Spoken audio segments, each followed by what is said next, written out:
Buenas, ¿cómo andan? Buenas. Buenas tardes a todos nuestros oyentes. Muchas gracias por acompañarnos nuevamente en este programa que es Radio Trasquinto, el programa de radio de la Cooperativa Cultural Trasquinto, Radio TFK. Mil disculpas. Bueno, acá te contamos sobre toda la cultura bahiense, pero antes tenemos algunos avisos parroquiales. Amaru, ¿vos qué escribís? ¿Alguna vez te pasó que querés publicar un libro y no sabés cómo hacerlo? ¿No sabés a quién dirigirte? ¿No sabés qué hacer? ¿A qué editorial ir? Todas las veces. Todas las veces. Es terrible, es muy difícil publicar y la verdad que yo ni siquiera sé por dónde empezar. Bueno, para eso tenemos la solución. Nuestra compañera Damaris, que también pertenece a la Cooperativa Cultural Trasquinto, está dando una asesoría sobre cómo publicar tu libro. Y es un paso a paso personalizado y les recomiendo mucho que averigüen porque ella ya publicó 3 libros, una genia. Así que bueno, le mandamos un beso a Damaris. Toda la información sobre este tutorial o esta asesoría la pueden encontrar en @dama.rix con 2x. @dama.rix con 2x. Espectacular. Además, queremos contarles que Cristian Cusó, también parte de nuestra cooperativa, ya sacó el último ejemplar de su revista Llévame. Es una revista de poesía y narrativa totalmente gratuita que puede leer por internet o llevarse una copia impresa, como esta misma. Así es. Y además, lo que es muy zarpado es que la pueden encontrar en cualquier parte de la ciudad, porque él va distribuyendo copias en cualquier lado y por ahí van y se encuentran de repente con un ejemplar de Llévame. Clandestino el tipo. Sí, pero bueno, también la pueden encontrar en www.isu2s.com o le pueden escribir a Cristian a su Instagram @cris.cous. Es tremendo esto. Lo último que queremos contarles en estos avisos parroquiales del martes es que estamos organizando nuestro ciclo mensual de poesía Los Arcanos. Es un ciclo donde mezclamos lecturas de poesía, tarot y astrología. Este mes van a leer poetas de Géminis y la carta que va a guiar el encuentro va a ser el mago. Así que si sos de Géminis o si sos mago, podés sumarte a nuestro evento escribiéndonos a @trasquinto.com.ar en Instagram. Bueno. Llegó el momento. Llegó el momento de meternos en el tema del que vamos a estar hablando el día de hoy y presentar a nuestro invitado. El programa pasado tuvimos como invitado a Oreste Reta, gran referente del cooperativismo en Bahía Blanca, y dejamos abierta una cuestión que nos interesa mucho, que es la relación entre cultura y precarización laboral. Así que hoy queremos conversar con una persona que hace muchos años que se ocupa de los derechos de un sector de los trabajadores de la cultura de Bahía, que son los músicos, ¿no, Juli? Así es, estamos el día de hoy con nuestro invitado Astor Vitali. Él es músico y periodista y a lo largo de su carrera ha pasado por muchos ciclos radiales, se ha desempeñado como redactor también de distintos portales. Hace 15 años que realiza la columna de cultura en el programa En Eso Estamos y actualmente conduce el programa de entrevistas El Mal Mejor. Bueno, también participa de la Cooperativa Provisoria de Servicios Culturales de Bahía Blanca y es el secretario general de la Asociación Gremial Unión de Músicos del Sur, que es algo que vamos a tratar el día de hoy. Y bueno, dentro de su carrera musical editó Arte y Parte el 2013 y Venga en 2017. En este momento también trabaja en Astor Vitali Cuarteto. Y conduce también el ciclo quincenal Noche de Cuentos en el Café Cultural Don Osvaldo. Le damos la bienvenida con esta increíble carrera y todo lo que no dije, chicos, todo lo que no dije. Gracias por la invitación, un placer estar en la radio de la Universidad Pública y en el espacio de Trasquinto particularmente. Sí, eso es, yo ayer decía informalmente que los currículos se parecen a las pastillas para dormir, ¿no? Sí.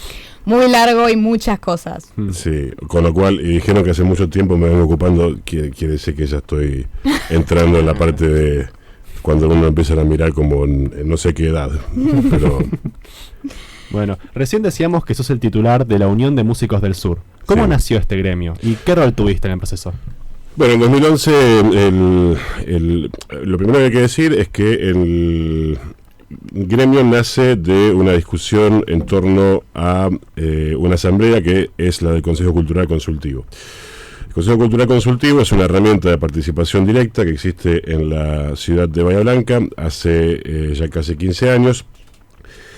La primera conformación fue recuerdo Julio Tevez, actor histórico de esta ciudad, como uno de los referentes, y esto fue 2009-2011, es un mandato de 2 años, ad honorem, en el que quienes son elegidos por sus compañeros, por sus compañeras en cada una de las áreas, literaturas, artes escénicas, visuales y música, tienen el mandato de discutir política cultural con el municipio. Esto es parte de una ordenanza que fue modificada por un trabajo político que hicimos para que sea lo más participativo y vinculante posible. El problema de los consejos, muchas veces, es que, o como las audiencias públicas, que tiene la palabrita o las palabritas no vinculante al final de la cuestión. Cuando dicen no vinculante, quiere decir que uno se reúne para discutir, pero la opinión no necesariamente debe ser tomada por quien ejerce la autoridad política dentro de un contexto democrático. Claro. Como anula. Sí, el famoso ya te expresaste. Sí, buenísimo que hayas dicho todo lo que querías decir, igual no te íbamos a tener en cuenta. Exacto. Mismo. El peso político del ejercicio asambleario durante casi 15 años de laburantes de la cultura, de todas las disciplinas, en un horizonte transversal, democrático de discusión, hace que las distintas gestiones culturales o los distintos gobiernos hayan tenido que tomar, algunos no sin mucha movilización y lucha política mediante, que la voluntad popular, lo que la propia organización comunitaria define. Este es el contexto en donde en 2011 un grupo de músicos y de músicas, además de elegir al consejero de ese momento, que me tocó ser a mí, periodo 2011-2013, dice, no nos alcanza con una herramienta de representación frente al Estado, sino que necesitamos una herramienta propia para llevar adelante nuestros deseos, para ponerlo en términos bien amplios. Un año hubo de discusión respecto a esta pregunta de cómo se formó, de qué tipo de organización, porque uno puede hacer una cooperativa, uno puede hacer un sindicato, una asociación civil, uno puede organizarse bajo distintas figuras legales, colectivas. ¿Por qué el caso del gremio? Bueno, porque hemos definido durante ese año de asambleas cada 15 días que los músicos, las músicas, somos laburantes.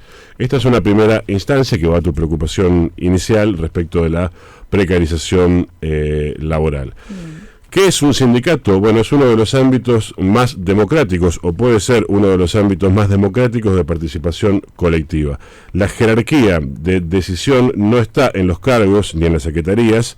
Yo diría que más bien casi nunca le dan bola al secretario general, por otra parte, sino en la asamblea. Es la asamblea la que mandata en determinadas direcciones los puntos principales, la política, no solo en términos salariales, porque también quienes trabajamos mediante nuestras organizaciones gremiales opinamos y debatimos no en nuestras condiciones de trabajo solamente, sino en qué tipo de sociedad queremos vivir, cómo nos educamos, las cuestiones de formación, entre otras cuestiones que hacen en la vida gremial democrática. Claro, ustedes dirán, y creo que cabe decirlo hoy en el contexto de un gobierno de Javier Milei, que, bueno, pero los sindicalistas son esto, los sindicalistas son lo otro. Totalmente. Bueno, hay sindicalistas miserables que se han ocupado de dar fundamentos al desprestigio de la organización gremial. Hay secretarios generales de algunos gremios que son empresarios.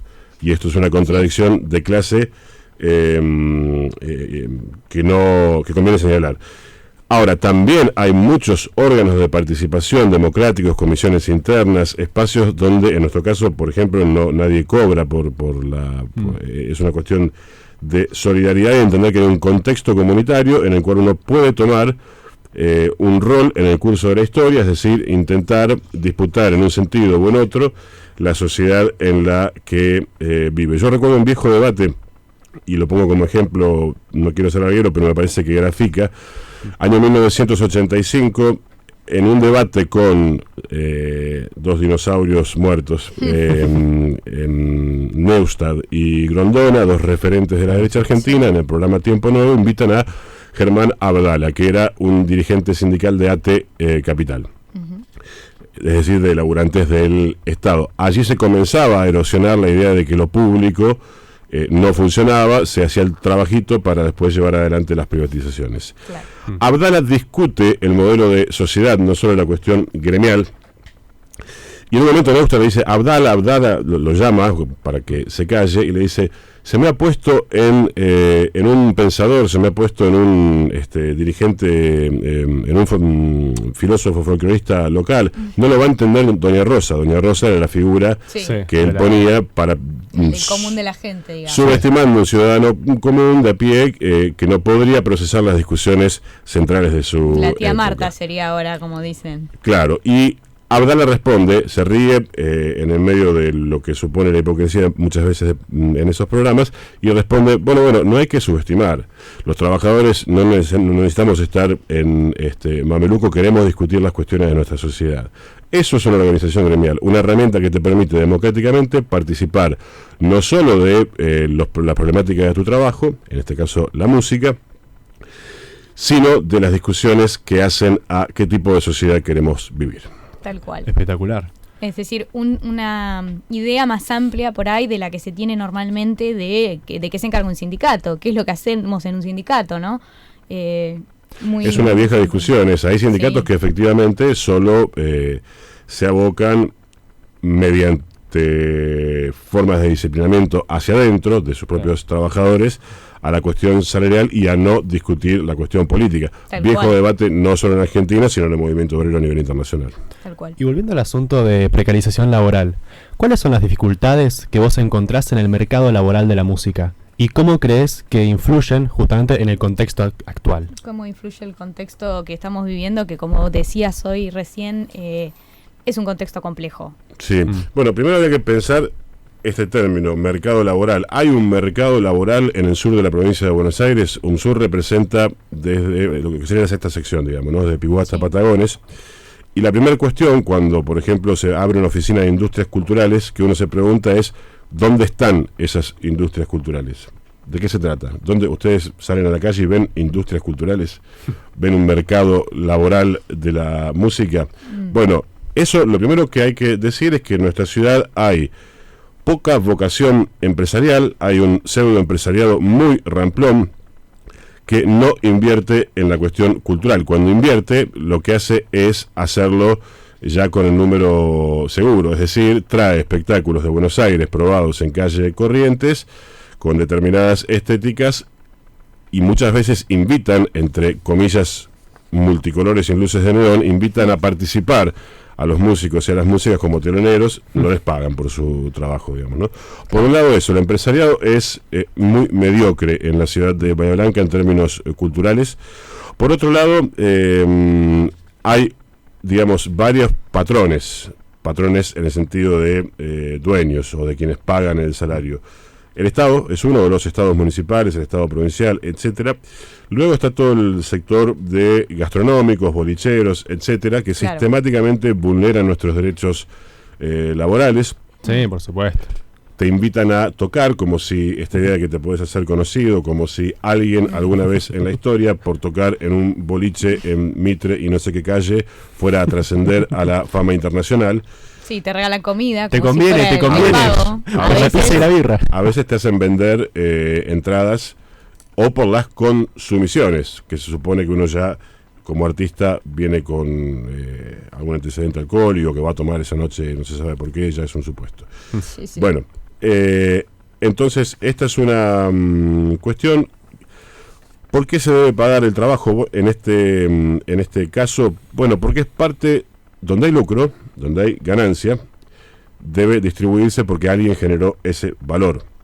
Entonces, en el caso, por ejemplo, de la propiedad intelectual, cuando alguien en una publicidad, digamos, de una gaseosa famosa, pongámosle, hace la música, ¿cómo no va a cobrar un porcentaje si eso está haciendo mediante la publicidad, creando valor para la cadena de venta? Exacto. En este caso, si vos tenés un boliche y ofreces servicios, empanadas, milanesas, cerveza, lo que sea, y música, uno debería preguntarse por qué pagás por las empanadas, por qué pagás por las cervezas y no pagás por el servicio que vas a ofrecer a tus clientes de música, ¿no? Exacto. Además de que la música es algo también convocante, entonces te ayuda a vos a hacer una remuneración y debería ser parte, deberías ver una retribución quien hace esa música. Efectivamente hay lugares que es no... el trabajo Sí. del artista, básicamente. Efectivamente hay lugares que en buena medida la concurrencia que tienen no se debe ni a la creatividad estética que hayan tenido para poner el lugar, ni a las habilidades culinarias de quien se ocupe de la cocina, sino a que hay espectáculos en vivo. Y eso es justamente lo que convoca y es lo que crea valor, por ende, en términos económicos, y luego no se remunera. Las dificultades habría que ponerlas en términos, para no hacer tan larga la respuesta y hacer una cosa más general, es que si el Estado argentino nos reconoce a quienes trabajamos en la música, pero también en el arte en general, como trabajadores y como trabajadoras. Exacto. Esta es una primera pregunta. ¿Cuál es la manera de reconocer del Estado argentino? Mediante legislación. Entonces, la respuesta es no. El Estado argentino, al no haber regulado la ley del músico de mediados del siglo XX, no nos considera laburantes. Actores logró introducirla sobre el final del último mandato de Cristina Fernández, y no recuerdo si se reglamentó, y entonces, sumado a eso, en nuestro caso, la proscripción, porque ningún ministerio de trabajo de ningún gobierno de 2011 hasta ahora nos otorgó la inscripción gremial simple, que según la ley debe ser otorgada 3 meses después de haber presentado los papeles, es decir, que estamos bajo un estado, además de proscripción, de legitimidad, pero no de legalidad. Claro. Bueno, encontramos muchas dificultades que intentamos sortear mediante la organización. Bien. Queríamos consultarte, ya que tenés una larga carrera prolífica también en el mundo del arte. No. ¿Cómo influyó el hecho de que, tu larga carrera como, en tu rol como mediador dentro del sindicato y también en tu rol como organizador de eventos culturales o de gestor de eventos culturales, porque también gestionas eventos culturales? Sí, la figura de gestor, debo confesar que a mí no me convence demasiado. Lo mismo que el término industria cultural. Después podemos decir por qué, es debatible, para no mezclar. En general, las cosas que yo he articulado han tenido que ver, en términos de actividades, han tenido que ver o con propuestas propias o con la idea de que es cada vez más necesario encontrarnos distintas corrientes, tanto políticas como estéticas, dentro del arte, o filosóficas, a intercambiar. En la década del 90, en esta ciudad, buena parte de la actividad cultural que se desarrollaba tenía lugar en el complejo cultural de la Calle, en Chiclana 55. Sí. Después hubo un proceso de atomización de distintos espacios culturales que tienen sus propuestas, y muchas veces con colectivos que tienen una propuesta estética en particular, y que tienden a no dialogar entre sí. Yo creo que esto es un enorme problema, porque si le sumamos a la encerrona de la lógica de las redes sociales, que uno ve lo que más o menos quiere, etcétera, y encima cuando salimos a la calle no nos cruzamos con quienes hacen cosas de manera diferente para poder intercambiar, bueno, sería algo parecido como leerse toda la vida a uno mismo, ¿no? Sí, tal cual. Sí. Así que he intentado trabajar en ese sentido.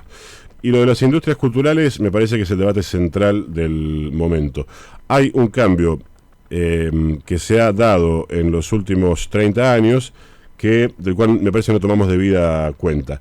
Fuera del ámbito del trabajo, del tiempo que dedicamos al trabajo, quienes trabajan de alguna cosa o en las condiciones en las que estén, dedicamos cada vez más tiempo a relacionarnos con lo cultural a través del concepto consumos culturales. Claro. Yo soy una cajita que tiene 2 agujeritos, los ojos, que es el medio a través del cual me convierto en un receptáculo de contenidos. De manera que mi situación es absolutamente pasiva, no hago nada. Es diferente, por ejemplo, leer un libro en donde por lo menos me tengo que incorporar en la silla porque me va a doler la espalda, me tengo que vincular con el objeto. Si miramos, por ejemplo, la radio en los años 80, pongamos, o 70, ya suponía una actividad mucho menos pasiva. Esto es, voy a decir una antigüedad, apretar play y rec para grabar la canción que están pasando, llamar a la radio para decirle al Gil del locutor que no hable en ese momento, así puedo grabar la canción completa. Tenía que ir a buscar la información, quién es ese que está ahí. Yo ahora supongo que está todo en la nube y me quedo ahí quieto. Yo no quiero ser un receptáculo, un tachito de basura de consumos culturales que deciden en Miami. ¿Alguien sabe qué es la música latina que no tiene un ápice de un ritmo latinoamericano, ¿por qué un niño en, pongamos, Mendoza, le parece mucho más cercana, una mucho más lejana, una tonada, que una cosa que se hace enlatada para toda Latinoamérica en Miami? Esa idea de la cultura, de industrias culturales, a mí me parece despreciable, me parece que nos deja en un lugar como seres humanos absolutamente pasivos y no tiene nada que ver con la cultura, que siempre tuvo el sinónimo de la transformación, de poder yo, a través de mi trabajo intelectual o de mi trabajo manual, transformar materialmente algo o conceptualmente algo, y a partir de eso aportar algo desde mi subjetividad. Para eso necesitamos una cultura ligada a lo comunitario. Y bueno, por último queríamos preguntarte sobre su trabajo en la radio FM de la Calle y los eventos que estás organizando, algunos en el Café Cultural Don Osvaldo. ¿Querés contarnos sobre eso? No. Bueno, está bien. Termina acá. Sí, bueno, en mi trabajo en la radio, simplemente un aporte a un colectivo que viene trabajando desde el año 1989. Es desde hace algunos años, una cooperativa, pero más allá de eso es un espacio en donde militantes sociales, en donde comunicadores, comunicadoras y laburantes de la cultura han logrado encontrarse para articular justamente algo que decir, un proyecto de comunicación, en su momento ligado al derecho a la comunicación, hay que pensar en el momento en el que se fundó la radio, las poquitas radios que había, la figura de Mazzotti de la Nueva Provincia como figuras centrales, hoy son otras. Bueno, y simplemente aportando ahí a un espacio que creemos que sigue vigente, en tanto todavía hay mucho por democratizar, porque hay que pensar que cantidad no es sinónimo de calidad, y si nosotros pensamos en que de 60 radios, pongamos que hay hoy 57 dicen más o menos lo mismo, eso no es diversidad. No, tal cual. Si hay un tipo que tiene 6 radios, tanques, que vende publicidad en la ciudad sin invertir un peso en trabajo local, retransmitiendo lo que dicen Feynman o algunos otros criminales del lenguaje, bueno, eso no aporta demasiado a la comunicación. No, la comunicación debe ser hecha de abajo hacia arriba.